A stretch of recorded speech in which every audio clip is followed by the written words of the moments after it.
ساتھ ہی رہے گا. میں ہمیں جوائن کیا ڈاکٹر جمیل احمد سینئر سفارتکار ہیں اور ڈپلومیسی کی دنیا میں ماشاءاللہ بڑا ایک نام. بہت شکریہ جمیل احمد صاحب. حضور ہم نے ابھی جنرل صاحب سے بھی بات کی اور ایک تو ہم نے اسی واقعے کی بات کی کہ it was very in like, یعنی ایک ڈپلومیٹک سٹینڈرڈز اور نامز تو کیا, یہ تو گلی محلے میں بھی نہیں ہوتا جو ہم نے زیلنسکی والا معاملہ دیکھا. اس پہ تو آپ بھی اپنا ٹیک دیجیے گا. اور ساتھ ہی یہ جو اب لفظ استعمال کر رہے ہیں اولیگارکی, جس طرح بائیڈن نے استعمال کیا اور اب اور مخالفین بھی کر رہے ہیں, تو کیا یہ باقاعدہ افیکچولی بگ بزنس نے یا اولیگارکس نے قبضہ کر لیا ہے امریکہ پر, اور کیا یہ خوف زدہ ہونے کی بات ہے جمیل احمد صاحب؟ جی یہ تو خیر چلیں سطحی طور پر تو اس کو ڈسکس کر لیتے ہیں, لیکن اس کے گہرائی کو بھی اگر تھوڑا سا بعد میں ایگزامن کر لیں گے تو کافی ناظرین کو اس میں شاید کوئی انٹرسٹ نظر آئے. پہلی بات تو یہ ہے کہ یس, یہ بالکل اولیگارکی ٹائپ ایک ایلیٹس کا ایک کیپچر ہو گیا ہے جو کہ حکومت پر, اور وہ کیونکہ وہاں کی عوام نے ان کو ووٹ دیا ہے اور ہوپ دیا ہے, اور لوور ہاؤس میں بھی اور اپر ہاؤس میں بھی ان کو جتوایا ہے, تو وہ اس کی بہرحال ہم نے امریکہ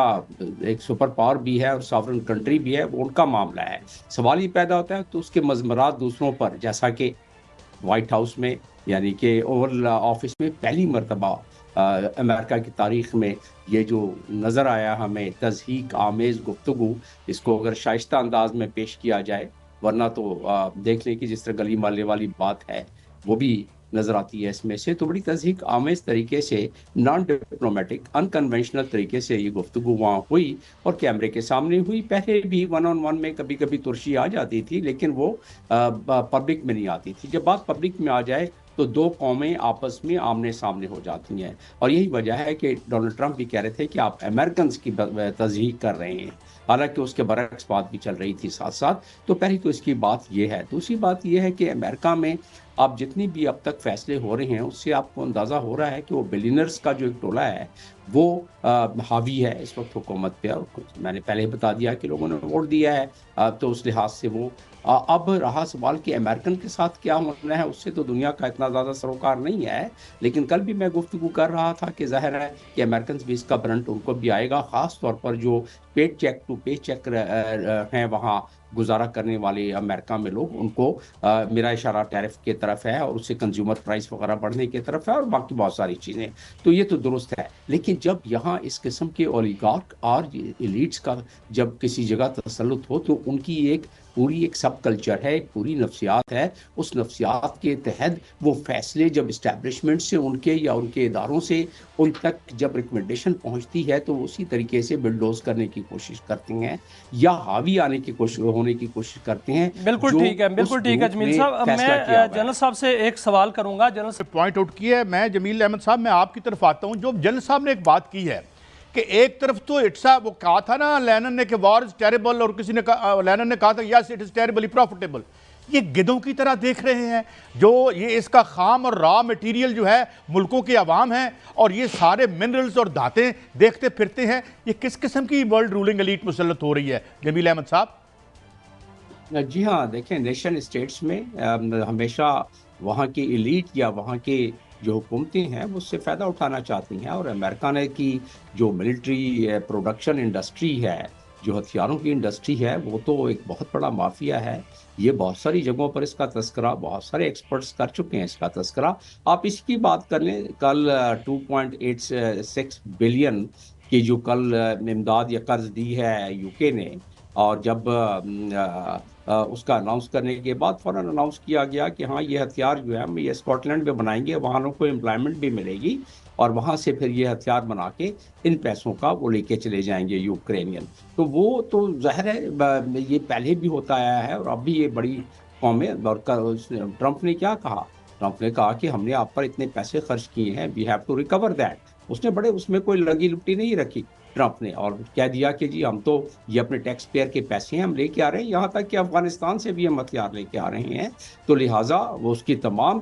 पैटर्न देख लें इलेक्शन कैंपेन से लेके अभी तक, और वो यही पैटर्न है कि अपने कौम को ट्रंप ने ये इंदिया दिया है कि वो अब अमेरिका के पैसे ना जंगों पे खर्च करेगा, ना नेटो पे खर्च करेगा, ना दूसरों की हिफाजत पे खर्च करेगा। वो अपने पैसे जिसके कि $37 ट्रिलियन का डेट है अमेरिका का, वो तो अगर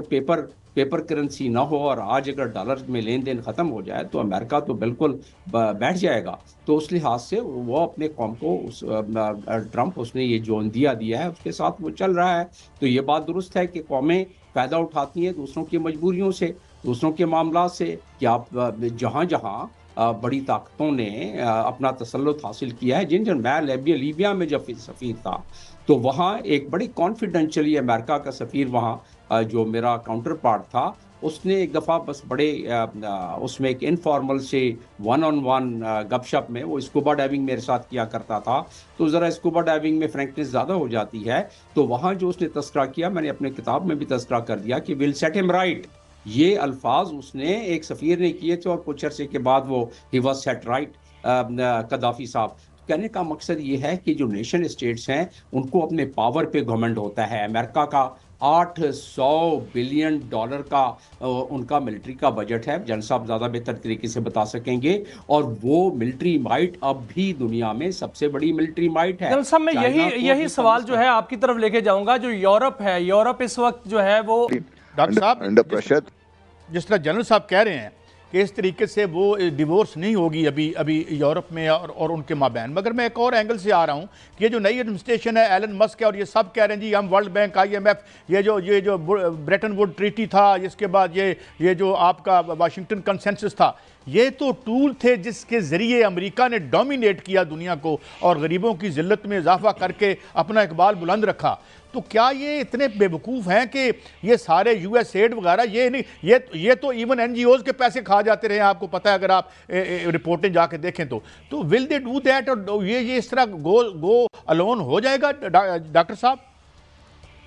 नहीं, ये मेरा ख्याल है कि ये सिर्फ एक प्रेशर टैक्टिक्स शुरू में हुई है जो उन्होंने वादे किए हैं कि हम अपने खर्चे बचाएंगे, लेकिन अमेरिका की फॉरेन पॉलिसी का ये सबसे अवलीन टूल है। जितने भी इदारे ख़ासतौर पे वर्ल्ड बैंक की उनकी में ज़्यादा पार्टिसिपेशन और इसी तरीके से उनकी IMF में ज़्यादा पार्टिसिपेशन, उनका इन्फ्लुएंस FATF में, उनका इन्फ्लुएंस OECD में, हत्ता कि अक़वाम मुत्तहिदा की जो पॉलिटिकल उनकी विंग है यानी पॉलिटिकल जो उनका डिपार्टमेंट है जिसका अंडर सेक्रेटरी जनरल वो कभी भी अमेरिकन के अलावा कोई और नहीं आया है। इसी तरह OECD में हमेशा अमेरिकन अंडर सेक्रेटरी जनरल्स आई हैं। तो कुछ ऐसे इदारे हैं जिनको कभी नहीं छोड़ना चाहेंगे, और अमेरिका की अपने फॉरेन पॉलिसी के अहदाफ को हासिल करने के लिए ये तमाम इदारे, और इसका जिक्र एक मिलिट्री मैनुअल में भी दिया हुआ है, और मिलिट्री मैनुअल में ये दिया हुआ है कि मिलिट्री अहदाफ को हासिल करने के लिए भी वो अपने इन इदारों से की मावनत हासिल करेंगे। तो ये क्योंकि मल्टी प्रॉन्ग अप्रोच के तहत अमेरिका काम करता रहा है।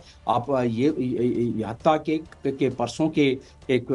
वीलॉग में जेफरी सेक्स की वो एक है टॉक है जिसमें जेफरी ने ये बताया है कि अमेरिका तकरीबन 100 के करीब ममालिक में डायरेक्टली या इनडायरेक्टली रिजीम चेंज करने के लिहाज से भी वो मुलविस रहा है। तो वो किस तरह रहा है, वो इन्हीं इदारों के तहत या फिर इराक या लीबिया में जिस तरह डायरेक्ट इंटरवेंशन या अफगानिस्तान डायरेक्ट इंटरवेंशन के तहत डायरेक्ट इंटरवेंशन कम करता है, लेकिन ये इदारे आ जाती हैं। एक लाइनर अगर मैं इसके बारे में बता सकूं कि पाकिस्तान में भी 39 प्रोजेक्ट्स हैं जिसकी की टोटल वैल्यू 90 से लेके 100 मिलियन तक है। तो पाकिस्तान जैसा मुल्क इसको एब्जॉर्ब कर सकता है। हमारे सारे सेक्टोरल बजट मौजूद हैं, उन बजट्स को थोड़ा सा रीफ्रेम करके इसी तरह दूसरे ममालिक फिलहाल तो ये झटका बर्दाश्त कर लेंगे। जनरल साहब मेरा आपसे सवाल है, टाइम थोड़ा है, मैं आपसे सवाल करूंगा कि क्या इस वक्त